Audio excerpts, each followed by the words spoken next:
নমস্কাৰ স্বাগত মিত্ৰৰ বাতৰিলৈ ষ্টুডিঅ'ত মই প্ৰাঞ্চল গুৱাহাটীৰ ইএসআইসি হস্পিটেলত উত্তপ্ত পৰিস্থিতি মহিলা ৰোগী থকা ৱাৰ্ডত নিশা শ্ৰমিকে কাম কৰাক লৈ উত্তপ্ত পৰিস্থিতি কোনো কৰ্তৃপক্ষ নথকাকৈ ৱাৰ্ডটোৰ ৰোগীৰ অভিভাৱকসকলক বাহিৰলৈ উলিয়াই হঠাৎ কাম কৰিবলৈ সোমাল তিনিজন শ্ৰমিক ৰোগী থকা ৱাৰ্ডটোত ডাঙৰ ডাঙৰ গ্ৰিল মেচিনেৰে কাম কৰাত অসুবিধাত পৰিল গুৰুতৰভাৱে অসুস্থ মহিলা ৰোগীসকল শ্ৰমিকৰ কামৰ বাবে ধুলিময় হৈ পৰিল সম্পূৰ্ণ ৱাৰ্ডটো ৰোগীৰ অভিভাৱকে বহু সময় আবদ্ধ কৰি ৰাখে শ্ৰমিক কেইজনক আৰক্ষী আহি বুজনি দিয়াতে ক্ষান্ত হয় অভিভাৱকসকল বশিষ্ঠ আৰক্ষীয়ে নিয়ন্ত্ৰণ কৰে পৰিস্থিতি এই ঘটনাক লৈ বশিষ্ঠ আৰক্ষী থানাত অভিভাৱকসকলে ৰুজু কৰিব গোচৰ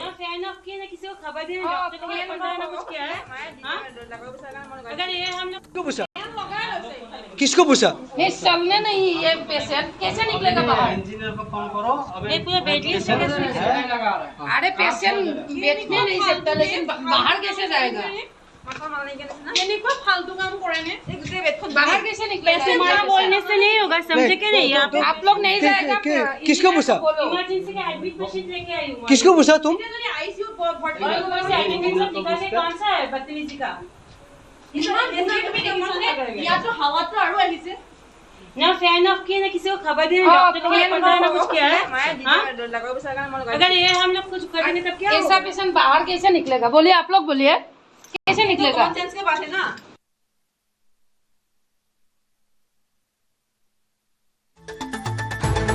আমাৰ ইয়াৰ ইনফ্ৰাষ্ট্ৰাকচাৰৰ কিবা কাম আছে এইবিলাক কোনো ধৰণৰ মানে হেৰি ইনফৰমেশ্যন দিয়া হোৱা নাছিলে গতিকে ডাইৰেক্ট আহি পেলাই বহুত বেছি চিৰিয়াছ পেচেণ্ট আছে সেই মানে হেৰিটোত আপোনাৰ কেবিনটোত মানে ক'বলৈ ৱাৰ্ডটোত আৰু সেইটোত ক'বলৈ গ'লে বহুত প্ৰায় 7জনমান আছিলে 7জনৰ ভিতৰত আপোনাৰ 3জনে আমাৰ বহুত চিৰিয়াছ পেচেণ্ট আছিলে মানে চিৰিয়াছ পেচেণ্ট থকা অৱস্থাত ফিমেল ইউনিটত মেচিন লগাই কাম কৰিছিল হয় তো সন্ধিয়া আমাক মানে সিকিউৰিটি আহি গ'লে এতিয়া ডক্টৰ আহিব ৰাউণ্ডত আপোনালোকে বাহিৰত যাওক তো আমাক গোটেই এটেণ্ডেঞ্চ উলিয়াই দিলে মিনিমাম অফ 35 পৰা 40 মিনিট আমি বাহিৰতে আহিছোঁ মই চেষ্টা কৰিছোঁ একবাৰ সোমাবৰ কাৰণে সিকিউৰিটিয়ে আৰু নাৰ্ছে মোক সোমাব নিদিলে যে এতিয়া নহ'ব ডক্টৰ ৰাউণ্ডত আছে পিছত আমি তাতে বহি থাকিলোঁ পিছত যেতিয়া আমি সোমালোঁ চাওঁ যে ৰুমটোত পুৰা পলিউশ্যন বহুত ধূলি হৈ আছে দুটা লেবাৰে তাতে কাম কৰি আছে এই দুজনী ছোৱালী থকাৰ পিছতো এইখিনি কেনেকৈ সোমালে সিহঁতে আমাক বহুত টাইম উলিয়াই থৈছে আমি সোমাব বিচৰাৰ পিছতো মানে আমাক কৈছে যে আপোনালোক কিয় আহিছে এতিয়া কথা দিছে আমি আকৌ এবাৰ আকৌ আমি সোমাৰ পিছত আমি গম পাইছোঁ চিনিয়ৰ মানুহ এজনৰ লগত এটা এটেণ্ডেঞ্চ থাকিব লাগে নে নালাগে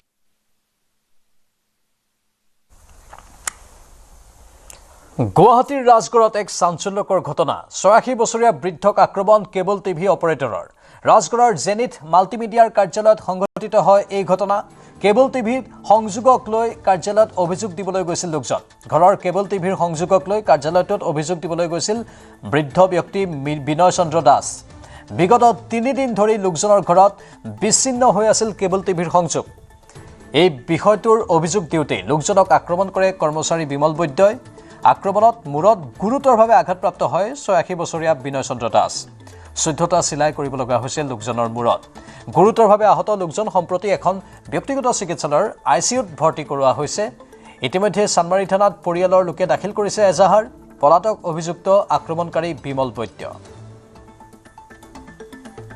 জেনিথ মাল্টিমিডিয়া বুলি কেবল অপাৰেটৰ হয় তেখেত তো তেখেতৰ তাত গৈছিলে কমপ্লেইন কৰিব কি কেবল কানেকশ্যনটো নাই সেইটো কথা ক'ব গৈছিলে তেওঁক যাওঁতে বোলে তাৰে মানুহজন বিমল বৈদ্য বুলি শুনিছোঁ তেওঁৰ নামটো হয় বিমল বৈদ্য অনা অসমীয়া হয় তেওঁ আমাৰ দেউতাক মাৰি ১৪টা চিলাই আইচিইউত পঠিয়াই দিছে মোক এতিয়া এইটো কথা লাগে মোৰ দেউতাক যোনে এনেকুৱা কৰিছে হি শুড বি বিহাইণ্ড বাৰ্ছ মই বেলেগ একো নাজানো মই আপোনালোকৰ চেনেলৰ থ্ৰুদি এইটোৱে ক'ব বিচাৰিছোঁ যদি নৰ্মেল ডে লাইটত এনেকুৱা হ'ব পাৰে তো ভাবক বাকী মানুহৰ কি হ'ব এজন বুঢ়া মানুহৰ ওপৰত এনেকুৱা অত্যাচাৰ কৰিব পাৰিছে তো আমাৰ বেলেগ মানুহ কেনেকৈ ছিকিউৰ্ড হ'ব সেইটো কথা মই বিচাৰিছোঁ শিৱসাগৰত নিশা উত্তপ্ত পৰিস্থিতি শিৱসাগৰ জিলাৰ কোঁৱৰপুৰ মৌজাৰ খেনচুৱা গাঁৱৰ এজন মানসিক বিকাৰগ্ৰস্ত যুৱকক প্ৰহাৰ কৰাক লৈ সৃষ্টি হয় উত্তপ্ত পৰিস্থিতি কোঁৱৰপুৰ খেনচুৱা গাঁৱৰ জাহিৰুল ৰহমান নামৰ যুৱকজনক প্ৰহাৰ যুৱকজনক শিৱসাগৰৰ ৩৭ নম্বৰ ৰাষ্ট্ৰীয় ঘাইপথৰ সমীপত প্ৰহাৰ আজি দুপৰীয়াৰ পৰা ঘৰত নাছিল যুৱকজন যুৱকৰ এটা দলে ঘটনা সংঘটিত কৰাৰ অভিযোগ ভুক্তভোগী পৰিয়ালৰ আহত যুৱকজনক শিৱসাগৰ প্ৰগতি নাৰ্ছিং হোমত ভৰ্তি কৰোৱা হয় আৰক্ষী আৰম্ভ কৰিছে ঘটনাৰ তদন্ত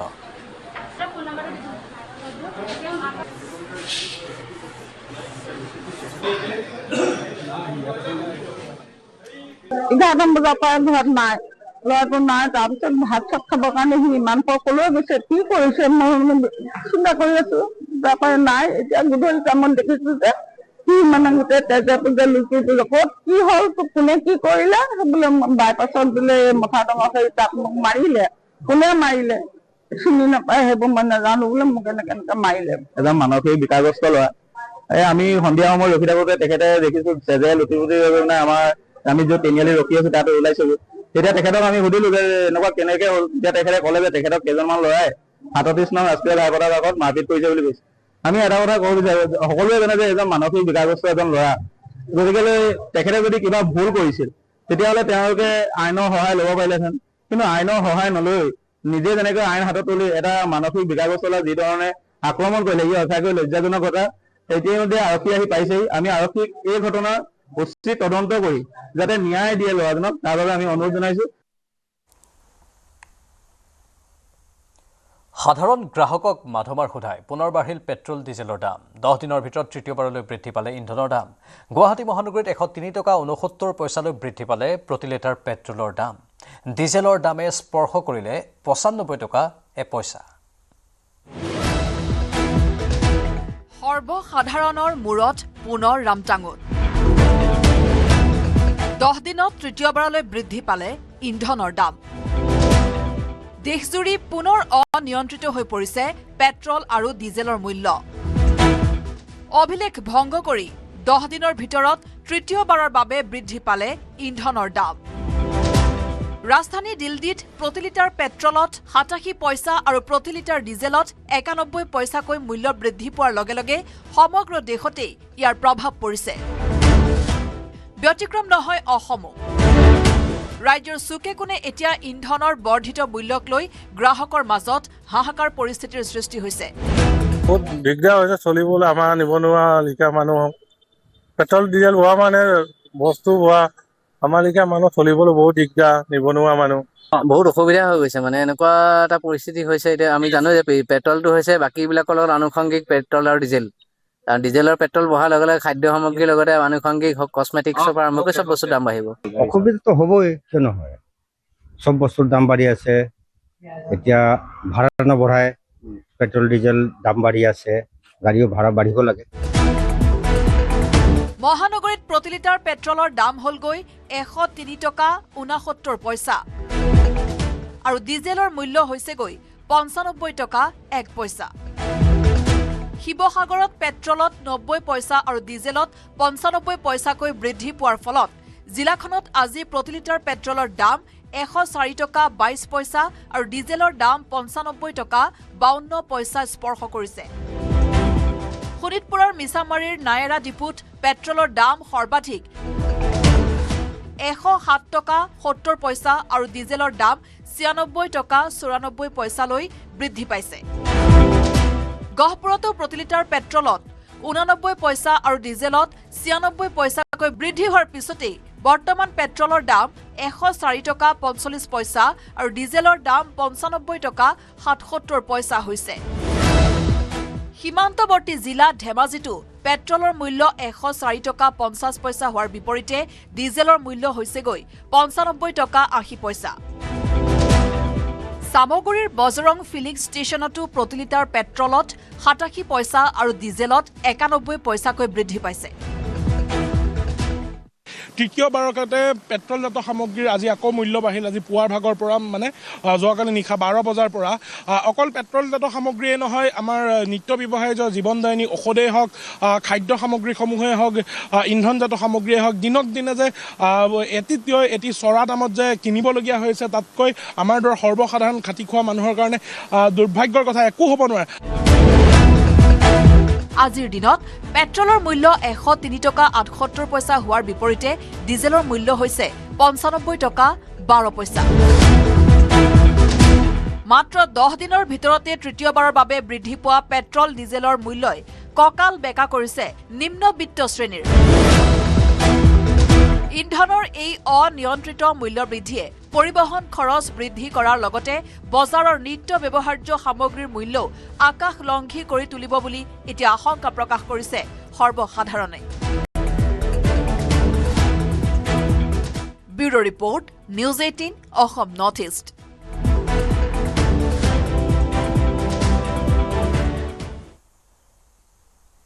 নগাঁৱৰ জুবিন উদ্যানত উপস্থিত হৈ আৱেগিক হৈ পৰিল গৰিমা শইকীয়া গাৰ্গ। জুবিন উদ্যানত নিৰ্মাণ কৰা প্ৰাণৰ শিল্পীগৰাকীৰ প্ৰতিমূৰ্তিত শ্ৰদ্ধাঞ্জলি জ্ঞাপন কৰিলে গৰিমা শইকীয়া গাৰ্গে। বিধায়ক ৰূপ শৰ্মাক ধন্যবাদ জনালে গৰিমাই।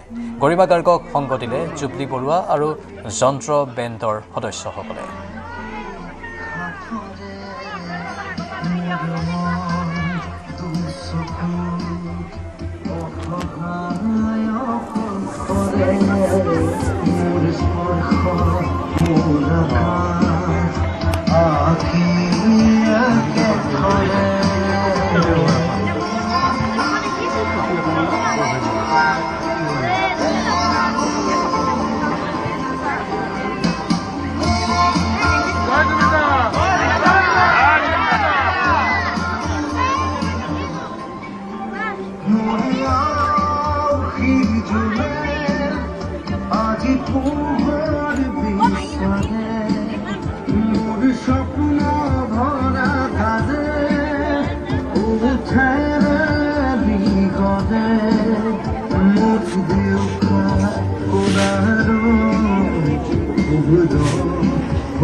অসমবাসী ৰাইজে তেওঁৰ সৃষ্টিখিনিক ৰাখক, তেওঁক প্ৰজন্মৰ পৰা প্ৰজন্মলৈ জীয়াই ৰাখক, কঢ়িয়াই লৈ যাওক, প্ৰচাৰ প্ৰসাৰ হওক, তেওঁৰ সকলোখিনি আদৰ্শ, তেওঁৰ সাধনা, তেওঁৰ চৰ্চা, তেওঁৰ কৰ্মৰাজি সৃষ্টিৰাজি সকলোবোৰ আৰু দেশ দেশান্তৰলৈ যুগ যুগান্তৰলৈ সেয়া কালজয়ী যুগজয়ী হৈ থাকক, সেইটোৱে আশা কৰিম মই। এটি ভাল খবৰ যে মুখ্যমন্ত্ৰীগৰাকীয়ে সোণাপুৰ উদ্যানলৈ যেতিয়া তাত গৈছে তাৰপিছত কিবা আলোচনা হৈছে নেকি, কেনেদৰে কাম আগবাঢ়িব?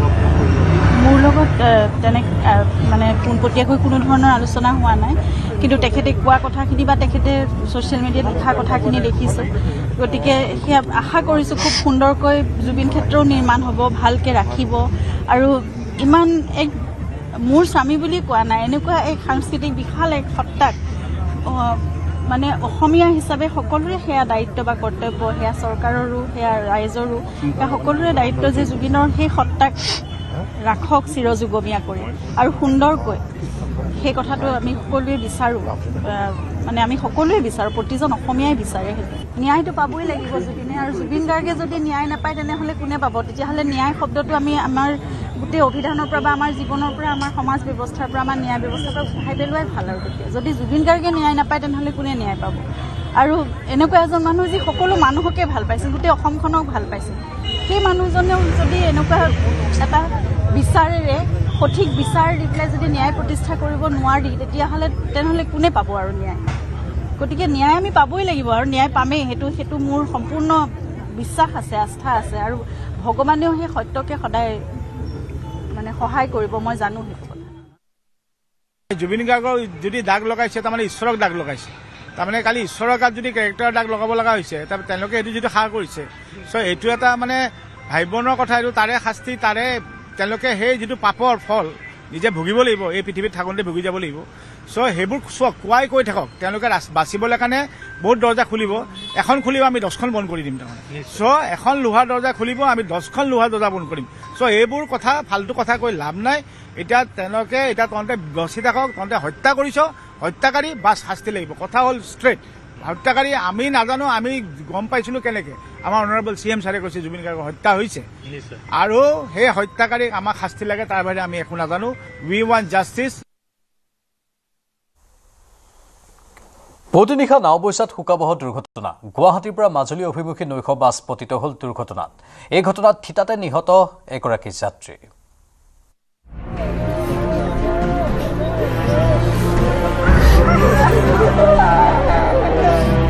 শনিবাৰৰ পুৱাটো যেন পোহৰ দিয়াৰ বাবে ঘূৰ এন্ধাৰৰ।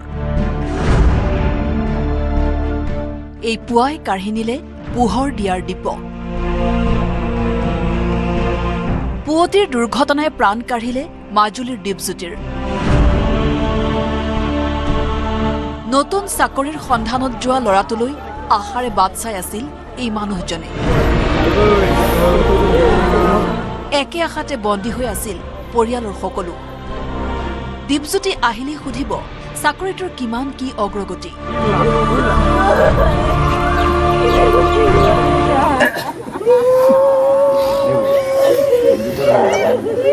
মই ৰাতিপুৱা 5টা বজাত ফোন কৰিছোঁ, ৰিচিভ কৰা নাই। মই ভাবিছোঁ শুই আছে চাগে, কিন্তু মাকেও ফোন কৰিছে, ৰিচিভ কৰা নাই।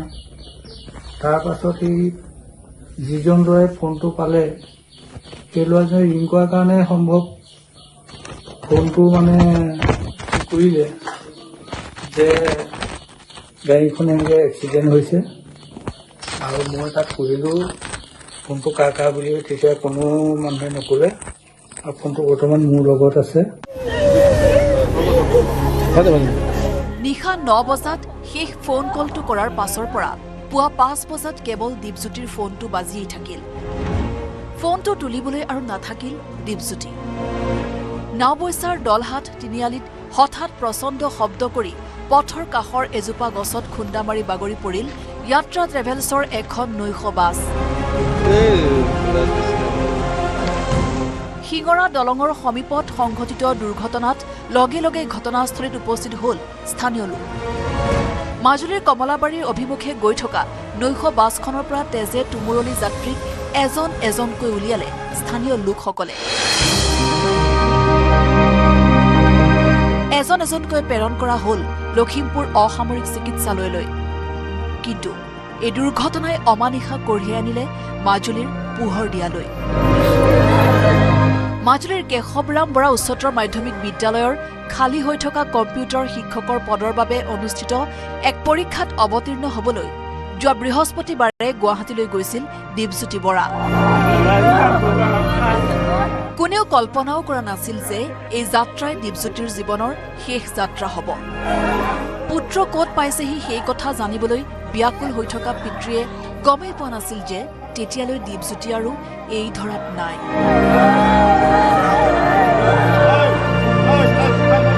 এঘণ্টা পূৰ্বেই নিয়তিয়ে কাঢ়ি লৈ গৈছিল তেওঁৰ প্ৰাণ।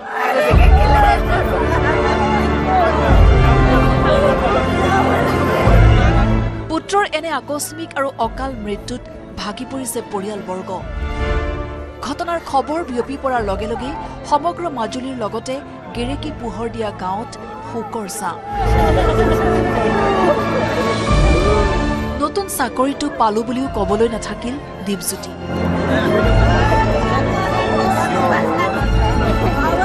নিয়তিৰ কি নিষ্ঠুৰ পৰিহাস।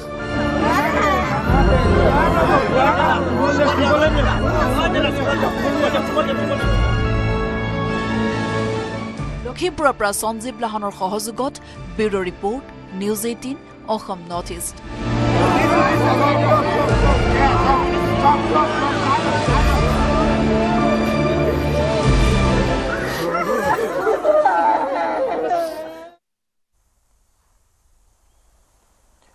অখিল গগৈৰ দৰে সাহস নাই গৌৰৱ গগৈ আৰু লুৰিণজ্যোতি গগৈৰ। বিগত নিৰ্বাচনত পৰাজিত হ'লে নৈতিক দায়িত্ব স্বীকাৰ কৰি ৰাজ্যৰ দলৰ সভাপতি পদ ত্যাগ কৰিলেহেঁতেন অখিল গগৈয়ে।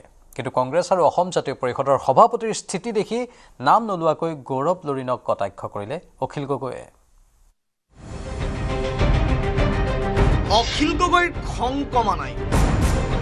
গৌৰৱ গগৈৰ বিৰুদ্ধে খুব উজাৰিয়ে আছে অখিল গগৈয়ে। গৌৰৱ গগৈ যেন ৰাজনীতিক নহয়, গৌৰৱ গগৈৰ ৰজা। অসম প্ৰদেশ কংগ্ৰেছ কমিটিৰ সভাপতি গৌৰৱ গগৈৰ বাবেই হেনো লোকচানৰ সন্মুখীন হ'ল ৰাইজৰ দল। মিত্ৰতা হ'ব নহ'ব কৈ থাকোঁতেই 3 মাহ সময় গুচি গ'ল। এনেদৰে হ'লে কোনো এটা দলে বিজেপিৰ দৰে পেচাদাৰী দলক প্ৰত্যাহ্বান জনাব পাৰিব জানো? সংবাদমেলত নিৰ্বাচনত পৰাজয়ক লৈ কংগ্ৰেছ তথা গৌৰৱ গগৈৰ বিৰুদ্ধে পুনৰ ক্ষোভ উজাৰিলে ৰাইজৰ দলৰ সভাপতি অখিল গগৈয়ে। গোটেই দিল্লীৰ ওপৰত নিৰ্ভৰশীলতা আৰু সাংঘাতিক ধৰণৰ গৌৰৱ গগৈৰ মানে কি ক'ব ব্যুৰ'ক্ৰেটিক চেঞ্চ, একদম ৰঙা ফিটাৰ মেৰপাক। আমি 3 মাহ সময় ইলেকশ্যনৰ আগত লোকচান খাই গ'লোঁ। এই এলায়েন্স হ'ব, এই এলায়েন্স নহয়, এই এলায়েন্স হ'ব, এই এলায়েন্স নহয়। এই বোলে ভূপেন বৰাই বিচাৰিছে, এই বোলে গৌৰৱ গগৈ নিবিচাৰে, এই বোলে গৌৰৱ গগৈ বিচাৰিছে, এই বোলে AICCয়ে নিবিচাৰে, এই বোলে AICC আৰু গৌৰৱ গগৈ বিচাৰিছে, এই নহয় ৰাহুল গান্ধীৰ পৰা চহীটো হোৱা নাই নহয়। এনেকৈ কৈ থাকোঁতে আমাৰ 3 মাহ গুচি গ'ল। কংগ্ৰেছে ৰজাৰ দৰে স্বভাৱ ত্যাগ কৰিব লাগিব। পেছাদাৰীভাৱে কাম কৰিব লাগিব কংগ্ৰেছে। প্ৰদেশ কংগ্ৰেছলৈ পৰামৰ্শ অখিল গগৈ। বিধানসভাত বিৰোধী দলপতি এজন কংগ্ৰেছে বাছনি কৰিব নোৱাৰাটো দুৰ্ভাগ্যজনক বুলি কলে অখিল গগৈয়ে। বিৰোধী দলপতি নথকাৰ বাবেই কি সমস্যাত পৰিছে ৰাইজৰ দল, এয়াও ব্যাখ্যা কৰিলে অখিল গগৈয়ে। এই বোলে AICC আৰু গৌৰৱ গগৈ বিচাৰিছে, এই নহয় ৰাহুল গান্ধীৰ পৰা চহীটো হোৱা নাই নহয়। এনেকৈ কৈ থাকোঁতে আমাৰ 3 মাহ গুচি গ'ল। এনেকৈ কৰি থাকিলে কোনোবা এটা পাৰ্টীয়ে বিজেপিৰ নিচিনা প্ৰফেচনেল পাৰ্টি এটাক আচলতে চেলেঞ্জ কৰিব পাৰিব জানো? কংগ্ৰেছে এই ৰজামতন যিটো স্বভাৱ, এই স্বভাৱটো বাদ দিব লাগিব আৰু তাৎক্ষণিকভাৱে কাম কৰিব লাগিব। তাৎক্ষণিকভাৱে প্ৰফেচনেলি কাম কৰিব লাগিব। বিধায়কবিলাকেও শপত ল'লোঁ, চৰকাৰে মন্ত্ৰীসভাও বনালে, প্ৰথমখন বিধানসভাৰ অধিৱেশন হৈ গ'ল, অথচ কংগ্ৰেছে এতিয়ালৈকে বিৰোধী দলৰ দলপতি নিৰ্বাচন কৰিব পৰা নাই। এইটো নিশ্চিতভাৱে এটা দুৰ্ভাগ্যজনক ঘটনা আৰু মই আশা কৰিম যিমান সোনকালে পাৰে এইটো শেষ কৰি পেলোৱা দৰকাৰ। আমাৰ দল হ'লেতো আমি 1 ঘণ্টা বহিলোহেঁতেন, আটাইকেইজন বিধায়কক সুধিলোহেঁতেন যে কোনজন বিৰোধী দলপতি হ'লে আটাইতকৈ ভাল হ'ব কওক, হাত দাঙিবলৈ দিলোহেঁতেন, যাৰ বেছি ছাপোৰ্ট আছে তেওঁকে দি দিলোহেঁতেন। গৌৰৱ গগৈ আৰু লুৰিণজ্যোতি গগৈৰ প্ৰতি মৰম আৰু চেনেহো আছে অখিল গগৈৰ। কিন্তু মৰম থাকিলেও লুৰিণজ্যোতি গগৈয়ে সলনি কৰিব লাগিব বডি লেংগুৱেজ। কিয় বিপদত পৰিছে অসম জাতীয় পৰিষদ, ক'লে অখিল গগৈয়ে। অখিল গগৈৰ মতে নিৰ্বাচনত পৰাজয়ৰ পাছত প্ৰদেশ কংগ্ৰেছৰ সভাপতিৰ পদ ত্যাগ কৰিব লাগিছিল গৌৰৱ গগৈয়ে। মানে মই সঁচাকৈ গৌৰৱ গগৈ আৰু আমাৰ লুৰিণ, এই দুইজনৰ প্ৰতি মোৰ সাংঘাতিক ধৰণৰ মৰমৰ ভাৱ, খুব চেনেহৰ ভাৱ, খুব শুভ ইচ্ছা আছে। যদি আমি আঞ্চলিকতাবাদক শক্তিশালী কৰিব লাগে, আমাৰ লুৰিণৰ বডি লেংগুৱেজটো অলপ বদলাব লাগিব। আপোনালোকে নিশ্চয় জানে যে তেনেকৈ গৌৰৱ গগৈ আজি এজন মানুহে যেতিয়া ইলেকশ্যনত ইমান বেয়া ফলাফল দেখুৱাব, আমাৰতো এজনৰ পৰা 2জন হ'ল, গতিকে মোৰ পদত্যাগৰ প্ৰশ্নটো নাহিলে। কিন্তু যদি মোৰ থকাতকৈ যদি কম হ'লহেঁতেন বা এটাও যদি মই বিধায়ক পদ নাপালোহেঁতেন, তেতিয়াহ'লে কিন্তু মোৰ প্ৰথম কাম হ'লহেঁতেন সভাপতি হিচাপে মই ৰাইজৰ দলৰ পৰা পদত্যাগ কৰাটোৱে মোৰ প্ৰথম কাম হ'লহেঁতেন। গৌৰৱ গগৈ বডি লেংগুৱেজ এতিয়াও চেঞ্জ হোৱা নাই। নিৰ্বাচনত বিধ্বস্ত হোৱা কংগ্ৰেছ অসম জাতীয় পৰিষদৰ প্ৰতি এনেদৰে ক্ষোভ প্ৰকাশৰ লগতে পৰামৰ্শও নিৰন্তৰ দি আছে অখিল গগৈয়ে। কংগ্ৰেছলৈ দোষ ঠেলি বিৰোধী ঐক্যৰ বিপৰ্যয়ৰ বাবে তীক্ষ্ণ বাক্যবান নিক্ষেপ কৰিয়ে আছে অখিল গগৈয়ে। এতিয়া অখিল গগৈৰ ক্ষোভ আৰু পৰামৰ্শ কেনেদৰে গ্ৰহণ কৰে গৌৰৱ লুৰিণে সেয়া সময়েহে ক'ব। বলেন ভট্টাচাৰ্যৰ report, news 18 Assam north east.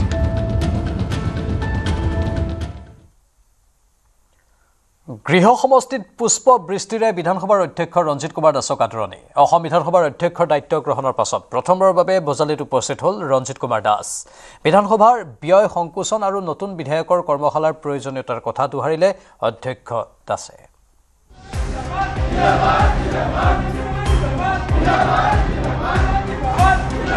জয় ধ্বনিৰে স্বাগতম।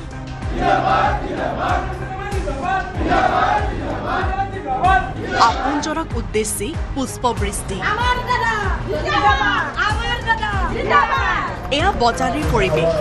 অধ্যক্ষৰ দায়িত্বভাৰ গ্ৰহণ কৰি শুকুৰবাৰে সন্ধিয়া বজালিত উপস্থিত হ'ল অসম বিধানসভাৰ অধ্যক্ষ ৰঞ্জিত কুমাৰ দাস।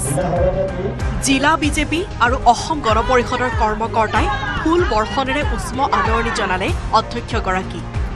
বজালিৰ বিধায়ক ধৰ্মেশ্বৰ ৰয়েও আদৰণি জনালে ৰঞ্জিত কুমাৰ দাসক।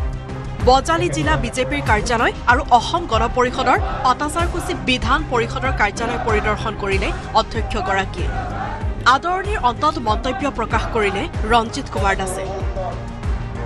আজি বিজেপিৰ কাৰ্যকৰ্তা আৰু এজিপিৰ কাৰ্যকৰ্তাৰ লগত আজি মই মত বিনিময় কৰিছোঁ আৰু আগন্তুক দিনত যিহেতু আমাৰ চৰকাৰখন যিহেতু আছে আৰু এই ক্ষেত্ৰত ৰাইজক যদি আমি যদি সকাহ দিব পাৰোঁ, সহায় কৰিব পাৰোঁ, তাৰ কাৰণে বিভিন্ন ধৰণৰ ৰাজহুৱা কামৰ বাবে ৰাজহুৱা কামৰ স্বাৰ্থত বিভিন্ন ধৰণৰ দিহা পৰামৰ্শ মই আগবঢ়াইছোঁ আৰু মোৰ লগত আমাৰ বিধায়ক ধৰ্মেশ্বৰ ৰায়ডঙৰে উপস্থিত আছে। বিধানসভাৰ ব্যয় সংকোচন আৰু নতুন বিধায়কৰ কৰ্মশালাৰ প্ৰয়োজনীয়তাৰ কথা দোহাৰিলে অধ্যক্ষগৰাকীয়ে। 47জন যিহেতু নতুন বিধায়ক আছে, নতুন বিধায়কসকলক লৈ পেলাই আমি আগন্তুক দিনত কৰ্মশালা কৰি আমাৰ যিবোৰ আমাৰ ৰুল আছে 301 হওক বা 0 আৱাৰ্ছে হওক বা কুইশ্যন আৱাৰ বা পইণ্ট অফ অৰ্ডাৰনো কি, সেইবোৰ বিষয়ে আমি তেওঁলোকক শিকাম যাতে সদনখন যাতে সুস্থ ৰূপত যাতে আমি পৰিচালনা কৰিব পাৰোঁ। শনিবাৰে পুৱাই জন্মভূমি বৰপেটাৰ ঐতিহাসিক বৰপেটা সত্ৰত উপস্থিত হ'ল সপত্নীক ৰঞ্জিত কুমাৰ দাস। ৰাজ্য তথা ৰাজ্যবাসীৰ কুশল কামনাৰে পৰম্পৰাগত বস্ত্ৰ পৰিধান কৰি সেৱা ধৰিলে অধ্যক্ষগৰাকীয়ে। সত্ৰৰ চৌহদৰ পৰাই বেদখলকাৰীক সকিয়নি দিলে ৰঞ্জিত কুমাৰ দাসে।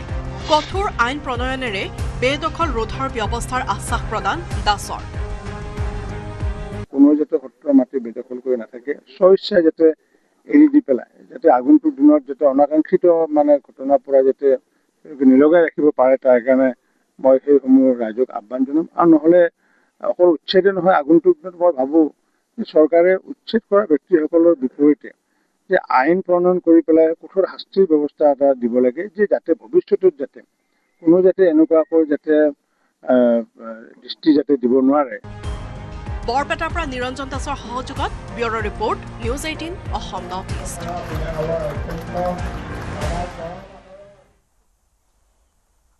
সমগ্ৰ বিশ্বৰ প্ৰযুক্তি জগতক এতিয়া পকেটত বন্দী কৰি ৰখা বেইজিঙক প্ৰত্যাহ্বান অসমৰ মাটিৰ পৰা।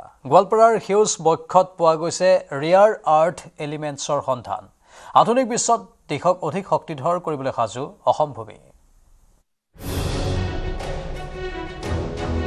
কঁপি উঠিব পাৰে ড্ৰেগনৰ সিংহাসন। চীনা সাম্ৰাজ্যক ধূলিসাৎ কৰিবলৈ সাজু সোণৰ অসম।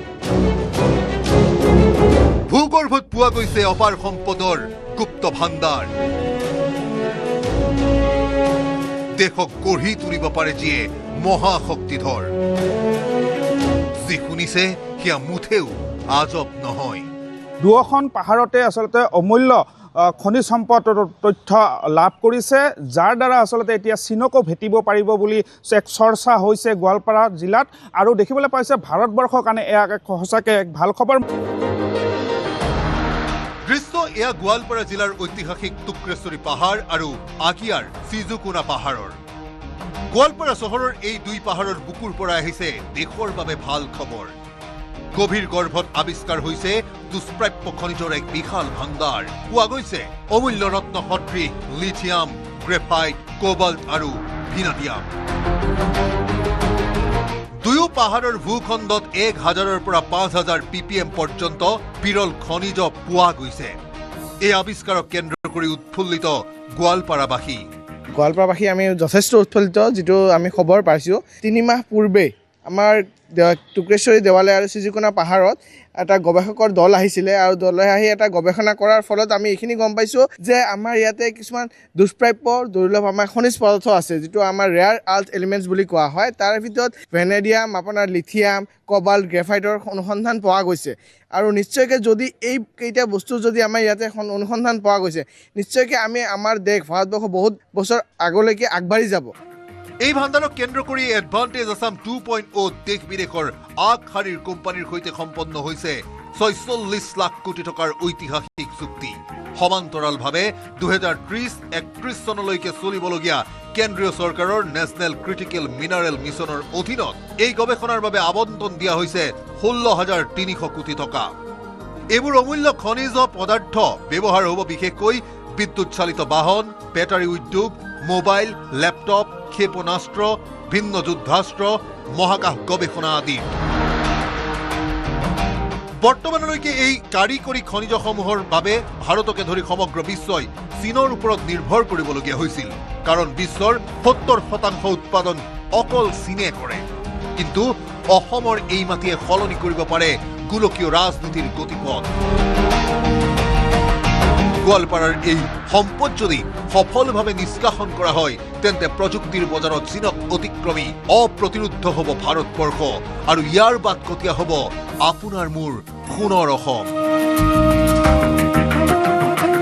দুধনৈৰ পৰা Arupnath report, news 18 Assam north east.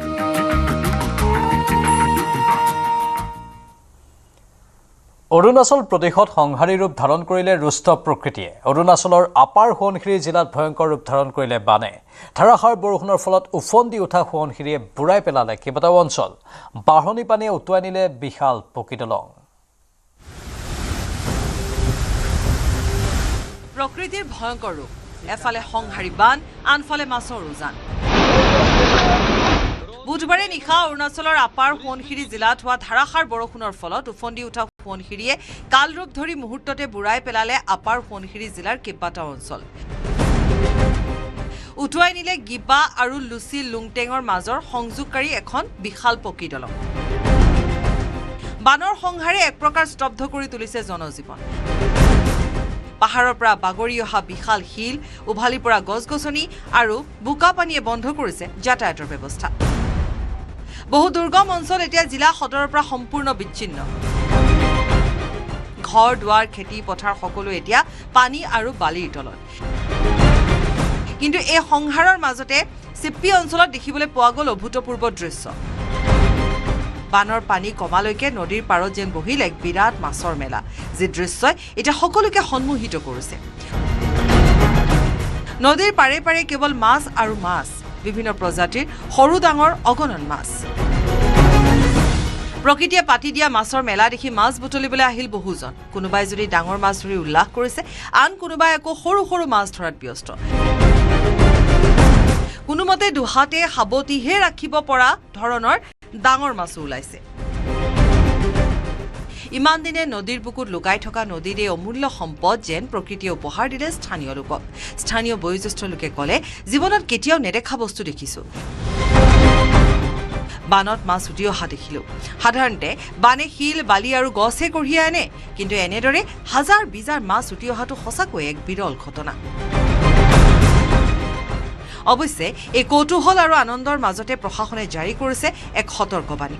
যিকোনো মুহূৰ্ততে পুনৰ ধাৰাসাৰ বৰষুণ আৰু বান অহাৰ সম্ভাৱনা থকাৰ বাবে জিলা দুৰ্যোগ ব্যৱস্থাপনা কৰ্তৃপক্ষই স্থানীয় ৰাইজক নৈ পাৰলৈ নাযাবলৈ আহ্বান জনাইছে। News desk report, news 18 Assam north east.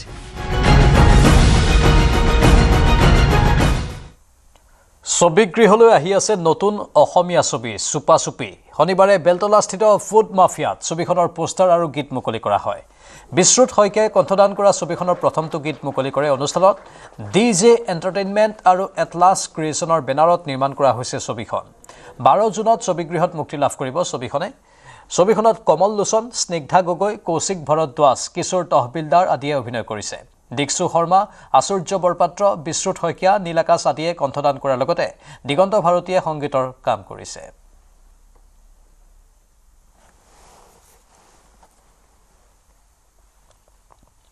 কেইবাজনো বহুত কণ্ঠশিল্পীৰ গীত আছে ইয়াতে, তো ভাল পাব আপোনালোকে গীতকেইটা শুনি। খুব ধুনীয়া হৈছে গীতবোৰ আৰু ছবিখনো ভাল হৈছে।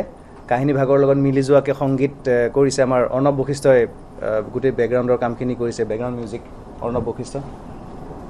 গতিকে গীতৰ কথাখিনি মই 100% চিয়'ৰ দি আপোনালোকক ক'ব পাৰোঁ। খুব ভাল কেইটামান গান হৈছে ছিটুৱেশ্যনৰ লগত মিলাকৈ, আপোনালোকে শুনি ভাল পাব। এটা আমি বিশ্বাস দিব পাৰোঁ যে হললৈ গৈ টিকেট কাটি টিকেটৰ মূল্যটো তেওঁলোকে হেৰুওৱা বুলি ভাবিব নালাগে, সেইখিনি বিশ্বাস আমি দিব পাৰোঁ। এই চিনেমাখন চাই নিশ্চয় ঘৰলৈ এটা হাঁহি মনে, এটা ভাল মন লৈ পেলাই ঘৰলৈ যাবলৈ পাৰিব। আপোনালোকে যিসকলে দুদিন পিছত চাম বুলি ভাবিছে, এদিন আগত চাব।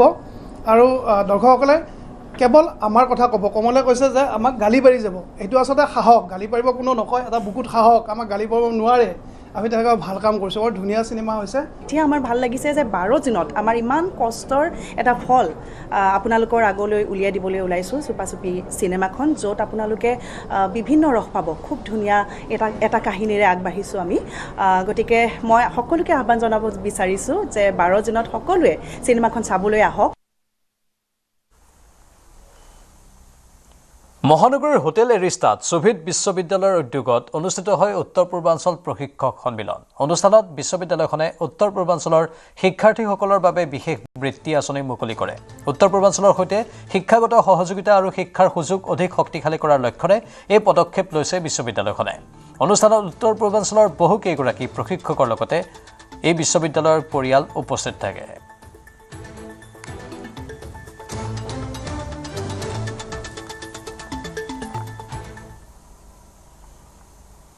মধ্যপ্ৰাচ্যৰ যুদ্ধৰ মাজতে ভাৰত ভ্ৰমণলৈ আহিল আমেৰিকাৰ বিদেশ মন্ত্ৰী মাৰ্কো ৰুবিঅ'। প্ৰধানমন্ত্ৰী নৰেন্দ্ৰ মোদীক সাক্ষাৎ কৰি কেইবাটাও গুৰুত্বপূৰ্ণ বিষয়ত বাৰ্তালাপ আমেৰিকাৰ বিদেশ মন্ত্ৰীজনৰ। মধ্যপ্ৰাচ্যৰ যুদ্ধক লৈও আলোচনা মোদী ৰুবিঅ'ৰ বৈঠকত।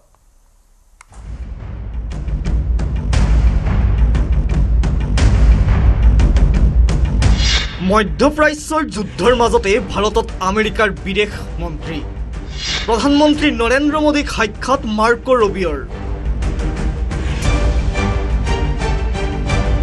প্ৰধানমন্ত্ৰী মোদীক হোৱাইট হাউচলৈ আমন্ত্ৰণ ৰবিঅ'ৰ মধ্যপ্ৰাচ্যৰ অস্থিৰতাৰ মাজতে ভাৰত ভ্ৰমণলৈ আহিছে আমেৰিকাৰ বিদেশ মন্ত্ৰী মাৰ্কো ৰবিঅ' শনিবাৰে সেৱা তীৰ্থত প্ৰধানমন্ত্ৰী নৰেন্দ্ৰ মোদীক সাক্ষাৎ কৰিলে আমেৰিকাৰ বিদেশ মন্ত্ৰী মাৰ্কো ৰবিঅ'ই এই সাক্ষাৎকালতে আমেৰিকাৰ ৰাষ্ট্ৰপতি ডনাল্ড ট্ৰাম্পৰ হৈ ভাৰতৰ প্ৰধানমন্ত্ৰী নৰেন্দ্ৰ মোদীক আমেৰিকালৈ আমন্ত্ৰণ জনালে মাৰ্কো ৰবিঅ'ই 1 ঘণ্টা ধৰি চলিল মোদী ৰবিঅ'ৰ বাৰ্তালাপ এই বৈঠকতে উপস্থিত থকা ভাৰতৰ বিদেশ মন্ত্ৰী এছ জয়শংকৰ ৰাষ্ট্ৰীয় নিৰাপত্তাৰ উপদেষ্টা অজিত ডোভাল ভাৰত আমেৰিকাৰ সুৰক্ষা বাণিজ্য আৰু মহত্বপূৰ্ণ প্ৰযুক্তিৰ ক্ষেত্ৰত সহযোগিতাৰ সন্দৰ্ভত আলোচনা মোদী আৰু ৰবিঅ'ৰ মাজত ৰবিঅ'ৰ ভাৰত ভ্ৰমণে কেইবাটাও দিশতো বহন কৰিছে তাৎপৰ্য বিগত 1 বছৰ ধৰি কিছু বিষয়ক লৈ ভাৰত আমেৰিকাৰ সংঘাত পৰিলক্ষিত হৈছে দাবী কৰা হৈছে যে মাৰ্কো ৰবিঅ'ই দুইখন দেশৰ কূটনৈতিক সম্পৰ্ক পুনৰ মধুৰ কৰিবলৈ ভাৰত ভ্ৰমণ কৰিছে মধ্যপ্ৰাচ্যৰ যুদ্ধক লৈও প্ৰধানমন্ত্ৰী মোদীৰে আলোচনা আমেৰিকাৰ বিদেশ মন্ত্ৰীৰ ট্ৰাম্পৰ চীন ভ্ৰমণৰ 7 দিনৰ পাছতে ভাৰতলৈ আহিছে মাৰ্কো ৰবিঅ' যাৰ বাবে ট্ৰাম্পৰ অন্যতম ঘনিষ্ঠ মাৰ্কো ৰবিঅ'ৰ ভাৰত ভ্ৰমণ এছিয়াৰ কেইবাখনো দেশৰ কূটনৈতিক দৃষ্টিকোণেৰে অতি গুৰুত্বপূৰ্ণ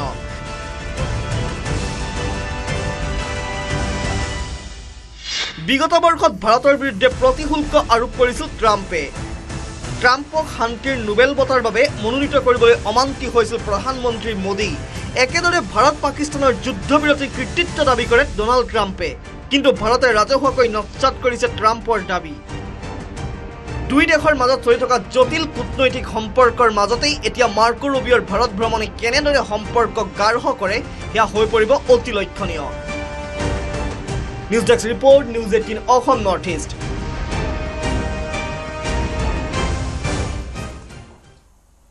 মহানগৰীৰ বি বৰুৱা মহাবিদ্যালয়ৰ দৰ্শন বিভাগৰ উদ্যোগত অনুষ্ঠিত হয় ভাৰতীয় প্ৰস্থানভেদ বিষয়ক বাৰ্ষিক বক্তৃতা অনুষ্ঠান আনন্দৰাম বৰুৱা ভাষা কলা আৰু সংস্কৃতি প্ৰতিষ্ঠানৰ সহযোগত অনুষ্ঠিত হয় বক্তৃতা অনুষ্ঠান অনুষ্ঠানত মুখ্য বক্তা হিচাপে উপস্থিত থাকে প্ৰফেসৰ নিৰ্মল্য নাৰায়ণ চক্ৰৱৰ্তী বক্তৃতানুষ্ঠানত ভাৰতীয় দাৰ্শনিক গৱেষণা পৰিষদ নতুন দিল্লীৰ অধ্যক্ষ প্ৰেসিডেন্সি বিশ্ববিদ্যালয় কলকাতাৰ উপাচাৰ্য প্ৰফেসৰ নিৰ্মলা নাৰায়ণ চক্ৰৱৰ্তীকে ধৰি বহু গণ্যমান্য লোক উপস্থিত থাকে এই কাৰ্যসূচীত আনন্দৰাম বৰুৱা ভাষা কলা আৰু সংস্কৃতি প্ৰতিষ্ঠান পৰিচালক প্ৰফেসৰ সুদেশনা ভট্টাচাৰ্যও অংশগ্ৰহণ কৰে অনুষ্ঠানত মহাবিদ্যালয়খনৰ উপাধ্যক্ষ লগতে শিক্ষক শিক্ষয়িত্ৰী ছাত্ৰ ছাত্ৰী তথা বাহিৰৰ প্ৰতিষ্ঠানৰ অংশগ্ৰহণকাৰীসকল উপস্থিত থাকে বক্তা আৰু অংশগ্ৰহণকাৰীসকলৰ মাজত এক ফলপ্ৰসূ মত বিনিময় পৰ্বৰে অনুষ্ঠানৰ সামৰণি পৰে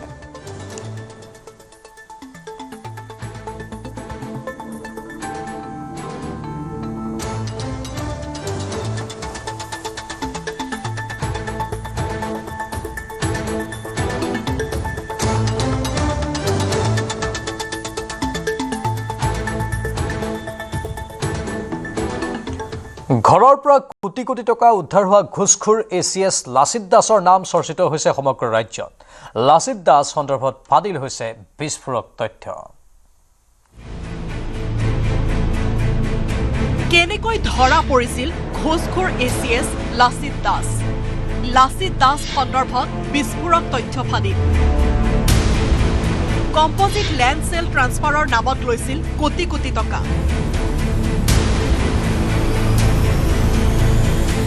বৃহস্পতিবাৰে গ্ৰেপ্তাৰ হোৱাৰ দিনাই এচিএছ লাচিত দাসে সংগ্ৰহ কৰিছিল লক্ষাধিক টকা হাজত মাটি ক্ৰয়ৰ মঞ্জুৰি বিচাৰি এজন মাৰোৱাৰী ব্যৱসায়ীয়ে লগ ধৰিছিল লাচিত দাসক কম্পজিট লেণ্ড সেল ট্ৰান্সফাৰৰ অনুমোদন বিচাৰিছিল ব্যৱসায়ীজনে আন ধৰ্মৰ লোকৰ পৰা মাটি কিনিব বিচাৰিছিল মাৰোৱাৰী ব্যৱসায়ীজনে কম্পজিট লেণ্ড সেল ট্ৰান্সফাৰৰ নামত লাচিত দাসে এই সপ্তাহতে কেইবা লাখ টকাৰ ঘোষ লোৱাৰ অভিযোগ উত্থাপিত হৈছে এচিএছ লাচিতৰ ঘৰৰ পৰা উদ্ধাৰ হোৱা নগদ টকাসমূহেই ইয়াৰ প্ৰমাণ ফেব্ৰুৱাৰীৰ পৰা ভুক্তভোগীক মাটি ক্ৰয়ৰ অনুমোদন দিয়া নাছিল এচিএছ লাচিত দাসে এগৰাকী মুছলমান মহিলাৰ পৰা মাটি ক্ৰয় কৰিছিল মাৰোৱাৰী ব্যৱসায়ীজনে বুধবাৰে ভুক্তভোগী ব্যৱসায়ীজনক এচিএছ লাচিতে দাবী কৰিছিল 50,000 টকা বৃহস্পতিবাৰে ৰূপনগৰৰ আয়ুক্তৰ কাৰ্যালয়ত ৪৫,০০০ টকাৰ ঘোষ লওঁতে দুৰ্নীতি নিবাৰকে হাতে লতে ধৰিছিল ঘোষখোৰ লাচিত দাসক। গ্ৰেপ্তাৰৰ পূৰ্বে ভুক্তভোগীৰ ফাইলত অনুমোদন জনাইছিল লাচিত দাসে। টকা দেখিলেই ৰবকে নোৱাৰা লাচিত দাস য'তেই গৈছিল তাতেই সংঘটিত কৰিছিল কেলেংকাৰী। হোজাইত অতিৰিক্ত জিলা আয়ুক্ত হৈ থকাৰ সময়তে শংকৰদেৱ নগৰৰ সমীপৰ ৫৪ নম্বৰ ৰাষ্ট্ৰীয় ঘাইপথৰ দাঁতিত ৪,১১ লেচা ভূমি ক্ৰয় কৰাৰ তথ্য পোহৰলৈ আহিছে। প্ৰাক্তন চক্ৰ বিষয়াৰ পৰা প্ৰায় ১ কোটি টকাৰ বিনিময়ত মাটিখিনি ক্ৰয় কৰিছিল বুলি চৰ্চা চলিছে। ইতিমধ্যে তদন্তকাৰী দলে মাটিখিনিৰ নথিপত্ৰ সংগ্ৰহ কৰিছে। হোজাইৰ পৰা গৈ লখিমপুৰতো লাচিত দাসে দুৰ্নীতিৰ পোহাৰ মেলাৰ অভিযোগ উত্থাপিত হৈছে। শেহতীয়াকৈ গুৱাহাটীৰ ভূমিলেখ্য সঞ্চালকালয়লৈ বদলি হৈছিল Lachit Kumar Das. Composite land cell ট্ৰান্সফাৰৰ অনুমোদনকাৰী বিষয়া হৈ বদলি হৈ আহিছিল লাচিত দাস। নতুন কৰ্মস্থলীতো ACS লাচিত দাসে মেলিছিল দুৰ্নীতিৰ বজাৰ। ২০২৫ৰ পৰা আৰম্ভ হৈছিল কম্পজিট লেণ্ড চেল ট্ৰান্সফাৰৰ ব্যৱস্থা। ভিন্ন ধৰ্মী লোকৰ মাজত ভূমি ক্ৰয় বিক্ৰয়ত প্ৰয়োজন হয় বিশেষ অনুমোদনৰ।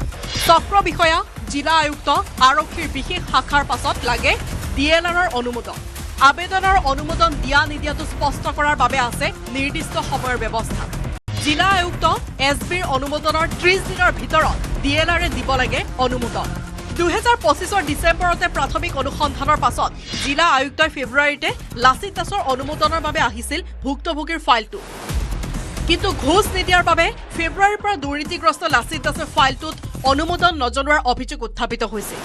ঘৰৰ পৰা কোটি কোটি টকা উদ্ধাৰ হোৱা ঘোষখোৰ ACS লাচিত দাসৰ নাম চৰ্চিত হৈছে সমগ্ৰ ৰাজ্যত। এতিয়া প্ৰশ্ন হয়, লাচিত দাসৰ এই কোটি কোটি টকাৰ সম্পত্তিৰ আঁৰত আৰু কোন কোন জড়িত আছে সেয়া তদন্তৰ অন্তত ওলাব সকলো তথ্য। হোজাইৰ পৰা প্ৰণৱ শৰ্মাৰ সহযোগত bureau' report, news 18 Assam north east.